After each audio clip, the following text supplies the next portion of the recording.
I'm gonna warn you guys, I'm a little bit hyper right now because I've had a lot of caffeine. So much caffeine. So much. Hello, beautiful friends. Welcome back to the Lucy Chronicles. If you're new here, my name is Lucy, and on this channel, we talk all about books and bookish things like TBRs, wrap-ups, reading challenges, book hauls, which is what today's video is. Reading vlogs. I haven't done a reading vlog yet, but that would be really fun. Reading challenges. I think I already said that. And we also talk about my 3 huskies quite a bit because everyone always wants to know about my 3 huskies because they're pretty heckin' cute. I have Maggie, who's 6. I'll put her picture right here. I have Isabella, who's 4. I'll put her picture right here. And I have Titus, who is 2. I'll put his picture right here over my face because he's way cuter than me. If any of those things interest you, I hope you'll consider hitting the subscribe button and joining our little corner of the YouTube. It would mean a lot to me. It would mean a lot to the Huskies. Today I have a haul for you, like I said. I'm calling this my February haul because I'm hoping to do one of these for you guys every month. Because I buy a lot of books. I bought 11 books. Paid just a little under $8 for the 11 books. So, pretty proud of that fact. I'm gonna give myself a pat on the shoulder. I would give myself a pat on the back, except I can't reach back there. Let's just jump into the books because this is gonna be a ridiculous video. I can already tell. I have a myriad of genres here. I've got some children's books. I've got a couple of middle grade books. I think it's backwards. I think I have 2 children's books, 4 middle grade books. I've got 2 young adult, and then I've got 3 adult lit fic. Yeah, let's start with the kids' book, shall we? The first children's book I picked up is Charlotte's Web. This book is so cute. I do believe it's been banned, which means it's not allowed in schools anymore, I guess. And that kind of upsets me because I don't like censorship at all. I'm not going to say anything more than that because it's a controversial topic, and no matter what I say, people are going to disagree with me. But Charlotte's Web is about a little girl named Fern, if you don't know, and she has a pet pig, Wilbur, who has a best friend named Charlotte, who is a black little spider, and she's a talking spider at that. And Wilbur is planned to be the next meal for Fern and her family, and Charlotte and Fern have to try to save Wilbur's life. I understand there's political stuff in here that is probably how it got banned, but the target age range for this book is like 5 years old, maybe 5 to 10 years old. These little kids are not going to catch on to those dark themes. You know what I'm saying? So like, let's just let it be what it is, which is a very cute, adorable story, and not make everything a political vendetta. I digress. I'm happy to have this. It was only 50 cents at my library, so I was like, heck yeah, I need to have that, especially since it's banned and probably out of print. All right, second book I picked up is The Call of the Wild by Jack London. This book is super cute. It's been a long time since I read it, but The Call of the Wild is a story about a Siberian/Alaskan husky named Buck. This looks like Maggie. Doesn't it look like Maggie? It's so cute. I'll put Maggie's picture here. Give it a thumbs up if you think it looks like Maggie. But Buck is living a domesticated life in California, and he gets abducted by a really not so nice guy who enslaves him to dog sled racing.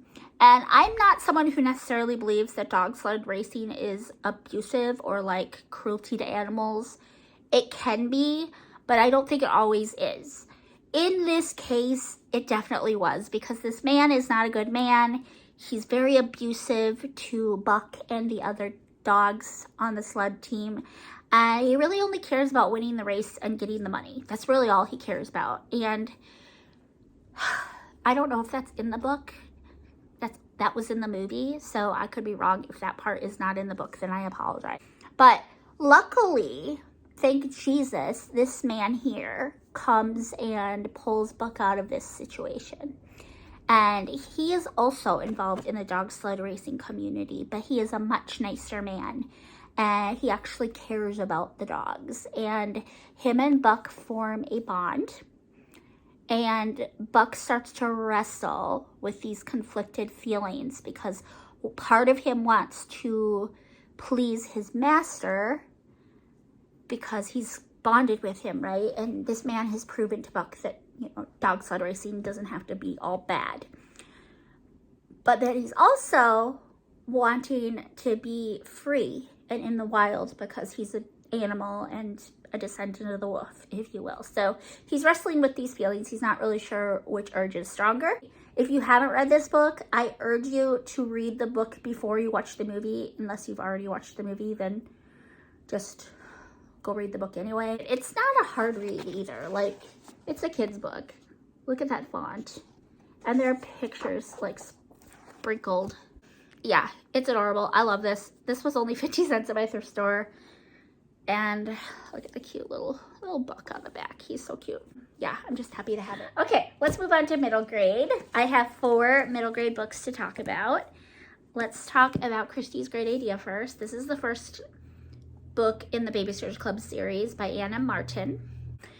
This series is so sentimental to me. I have to give credit where credit is due. This is the series that really got me into reading. It's what made me fall in love with reading. I did so many book reports on these characters. I wanted to be part of this club so badly. All of the kids that they meet on these babysitting adventures is just so fun to read about. There's like 135 books, just in case you didn't know. So there are a lot of books. I sometimes wish she would have written about them post middle school, you know, like told us what they're like in high school, told us what they're like in college, who they marry, if they have any kids of their own, that kind of thing. But I understand why she did it. I bought this because my copy had a huge tear in it and I just needed to replace it because this one's in so much better shape. And it was only 50 cents. So I was like, why not? Why not? It's making me want to read these books again, which I think would be okay because we got middle grade March going on right now, and these are definitely middle grade books. But yeah, it's sentimental. It really, really is. I love it so much. Okay, second book I want to talk about, this is Anne of Green Gables. I picked this up also for 50 cents. So far I've spent $2 on 4 books, which is not a bad deal at all. Anne of Green Gables follows Anne Shirley, who is a little orphan girl that gets adopted by this beautiful couple named Matthew and Marilla. But I haven't read this book, you guys. I'm really ashamed to tell you that. I've seen the original TV series, at least it's the original one to me, the one that I grew up on, starring, it's Megan. It's Megan. I thought it was Megan, but it's Megan follows. It's such a cute show, and I really, really love it. And actually, the school that I used to work at, the theater company put on an adaptation as well. And so I know the story. I know all about Anne Shirley and the adventures she goes on and the people she meets and the love that she finds and the, you know, learning about all of these things. So I know the story, but I haven't read the book, and it's really quite shameful. I'm sure there's a possibility I did, and I just don't remember because it's been that long. I just learned that this is just the first book in a series. Like, there's a whole series about Anne Shirley. I had no idea. I really thought this was a standalone story. This is a major ADHD tangent, you guys. I have ADHD, for anyone that did not know. There's a beautiful box set on Amazon that I am coveting, and it is like not that expensive, honestly. It's like under $40 for, I think there are 8 books about Anne Shirley, and I have to have it. It's already been added to cart. I just got to hit pay. The books are always better than the show/movie, so it's shameful. I know I'm gonna love it. I know I am, because there's no excuse. I'm sorry. This book I'm going to talk about right now, it's the same situation. I've seen the TV series. I grew up on this show, so the fact that I have not read any of these books is literally, it's an abomination. The Banks of Plum Creek by Laura Ingalls Wilder. Little House on the Prairie is so sentimental. I know I say that about everything so far, but it really is. All of these books that I'm hauling today, well, the majority of them are so sentimental to me. I really don't have a reason for not reading these books. No reason whatsoever. This is the 4th book in the series. Little House on the Prairie, Laura Ingalls. She is so cute. Her and Anne remind me so much of each other. Like, they have so many things in common. They're both such kindred spirits. They both are so curious and so energetic, and they just love going on adventures. And the stories that they have and like the experiences they have, they both learn about love. They both learn about loss. They both learn, you know, about the importance of family. And Laura becomes a teacher and grows up to become a teacher. So it's just so many like parallels to these two characters. I don't think it's intentional, but I'm just now noticing that. 2024 is the year that we're going to read Anne of Green Gables, we're going to read Little House on the Prairie, and we're going to atone the fact that I haven't read any of these books. We're just going to fix it. But yes, On the Banks of Plum Creek, 50 cents. Weird Al at $2.50 for 5 books. I would say that's a pretty good stinking deal. The book is Wonder. I have not read this book and I have not seen the movie, and there's a reason. There's like a legitimate reason I have been avoiding picking this book up.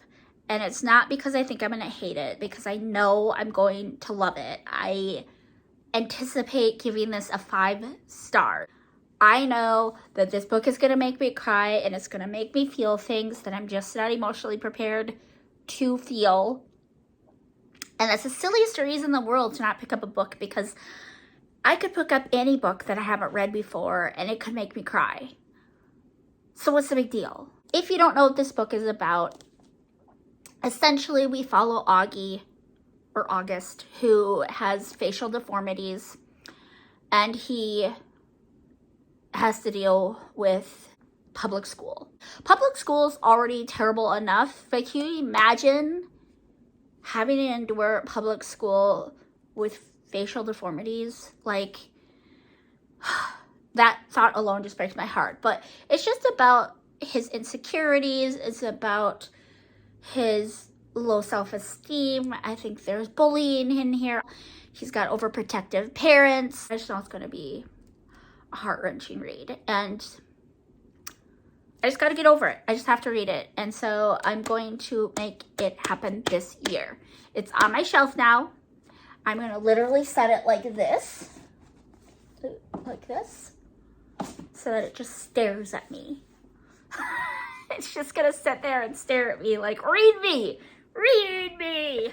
I have 2 young adult books. They're both from the same series, and prepare yourselves, guys. I haven't read them. I've seen both movies, but I haven't read the books. The Sisterhood of the Traveling Pants by Anne Brashares. Brashares? How do you say her last name? Brashares? I don't even know.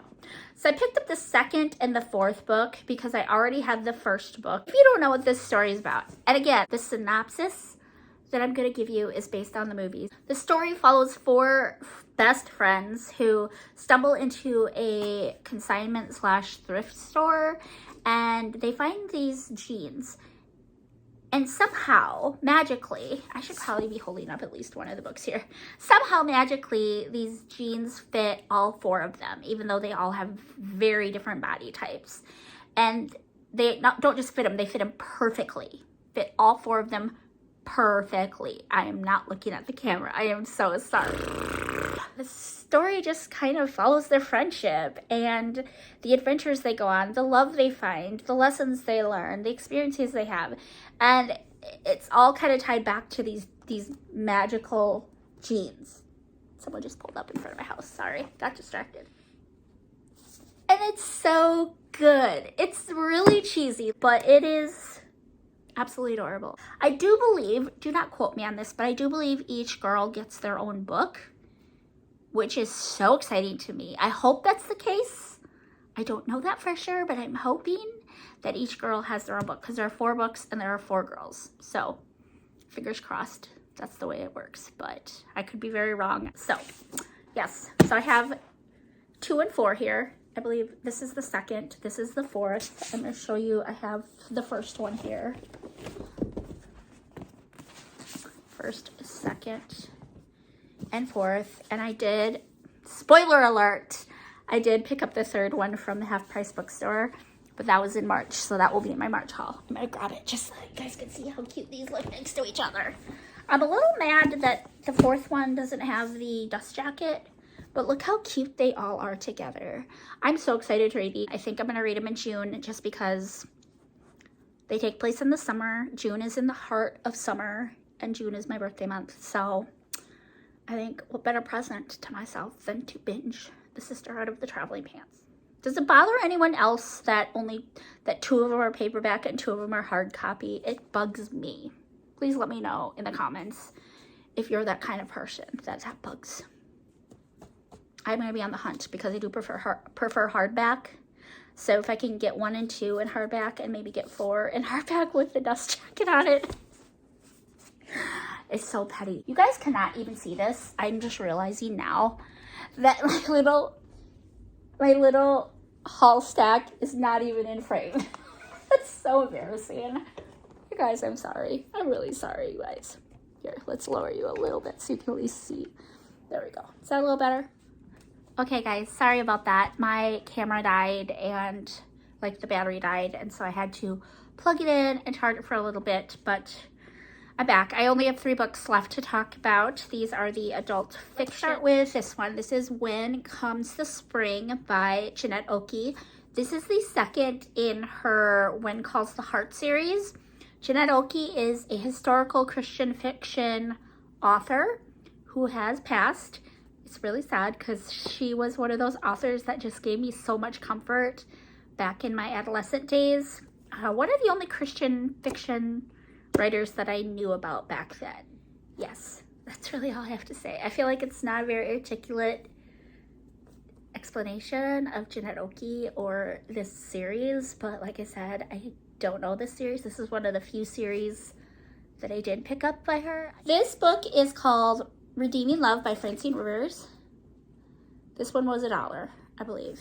I'm gonna get so much hate for this because Francine Rivers is a very beloved author here in the Christian BookTube community, and this particular book is her most beloved, I would say, in the Christian BookTube community. I haven't read it. I haven't really read any Francine Rivers. I was in a book club at my church several years ago, and we read Unspoken, which is a retelling of Rahab, but I don't remember it. It was a really, really long time ago. So I'm just going to say I haven't read any Francine Rivers. This is a retelling of Hosea. Hosea is a prophet in the Bible who has an entire book about him in the Old Testament. It's a love story. It's a beautiful love story. If you haven't read the book and you're thinking of reading the book, definitely read Hosea before you read this book, because Hosea is a beautiful story. But I've just heard that this story will change your life. And so for the same reason that I never picked up Wonder, I've just been procrastinating picking up this one. And I just don't, I need to emotionally prepare myself for it, you guys. I'm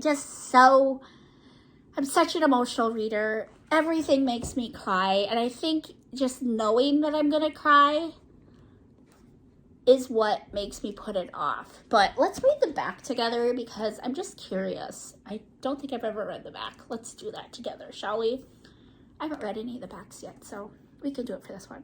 Redeeming Love, California's Gold Country. I don't know why I had to stutter over that. California's Gold Country, 1850, a time when men sold their souls for a bag of gold and women sold their bodies for a place to sleep. Angel expects nothing from men but betrayal. Sold into prostitution as a child, she survives by keeping her hatred alive. And what she hates most are the men who use her, leaving her empty and dead inside. This is so heart-wrenching. Then she meets Michael Hosea, a man who seeks his father's heart in everything. Father is capitalized here, so we're talking about God. Michael obeys God's call to marry Angel and to love her unconditionally. Slowly, day by day, he defies Angel's every bitter expectation until, despite her resistance, her frozen heart begins to thaw. But with her unexpected softening comes overwhelming feelings of unworthiness and fear, and so Angel runs back to the darkness, away from her husband's pursuing love. Terrified of the truth she no longer can deny, her final healing must come from the one, capital O, who loves her even more than Michael does, the one who will never let her go. A powerful reading of the book of Hosea, redeeming love. A powerful retelling of the book of Hosea, redeeming love, is a life-changing story of God's unconditional, redemptive, all-consuming love. Oh, you guys, I can't wait any longer. I think I need to add this to my March TBR. It has to happen. It sounds beautiful. Okay, my March TBR is right here. I don't know if you can see it. This is not part of my TBR, but I'm just gonna scoot these over here and put Redeeming Love right here. This is gonna be part of my TBR here. That sounds absolutely beautiful, you guys. I can already tell it's gonna make me cry. Can already tell it's gonna be 5 stars. All right, let's talk about this last book because this video is ridiculous. This last book is a book that I picked up because Oshina raves about this book over on her channel. If you don't know Oshina, I'll link her channel below. It's Oshina Gotta Read 'Em All. I believe that's what it's called. And she is such a beautiful woman of the Lord, and I just love watching her book reviews, and I love just watching her videos in general. She's awesome, so go subscribe to her. But she raves about this book on her channel, and she claims it's a Christian fiction book, which is odd because it's John Grisham, The Testament. And y'all, I don't know if you can see this, but I literally have so many John Grisham books. So they start here and they go all the way over. I don't know if you can even see it, y'all. So I've got 1, 2, 3, 4, 5, 6, 7, 8, 9, 10, 11, 12, 13, 14, 15 if you call this one. And apparently he's written like 50 books, so I only have a fraction of his books. But The Testament is supposed to be Christian fiction according to Oshina. I'm going to turn you guys back this way. I'm sorry. This camera work is just all over the place. Shocker, I haven't read this. But essentially we follow Troy. Well, the story is about Troy, who is in a wheelchair, and he is on his deathbed, and he is a billionaire. Not a millionaire, a billionaire. And he has several heirs, like grandchildren, children, who are just waiting, like bloodthirsty hounds. They're waiting for him to die so they can get their cut of their inheritance. And little to their knowledge, he changes his will last minute so that literally every penny goes to this woman named Rachel, who is a Christian missionary serving over in Brazil. And we don't know who Rachel is. We have no idea. Either does her family. He claims she is family. There are Christian themes throughout the book, and I just had to grab it because it's one of the books I don't have by him, which is really, really sad because I love John Grisham. He is such a good writer. He typically writes legal thrillers. He's a former lawyer, so all of his stuff is very legally accurate, but I don't have his book, and I haven't read it, and I really haven't read a ton of John Grisham. I've read The Pelican Brief, I've read A Time to Kill, and I've read The Firm, which is such a good book. And I love them all. I love all of them. He just has such a beautiful way of telling a story and keeping you on the edge of your seat without swearing a lot. And his books are all clean for the most part. And I really love him. So the fact that I hadn't even heard of this book is a little bit shocking. But I really, really love Oshina, and I trust her opinion. And so if she says that this is a Christian fiction book, I 100% trust her, and I'm super excited to read it. And I want to add it to my March TBR, but I feel like I don't want to overwhelm myself. So I'm just going to set it over here with my other John Grisham books. Let's move the Da Vinci Code. I don't like that book. I think I'm going to unhaul it eventually here. I'm going to put the Testament right here. You guys didn't see any of that. I'm going to put the Testament right here.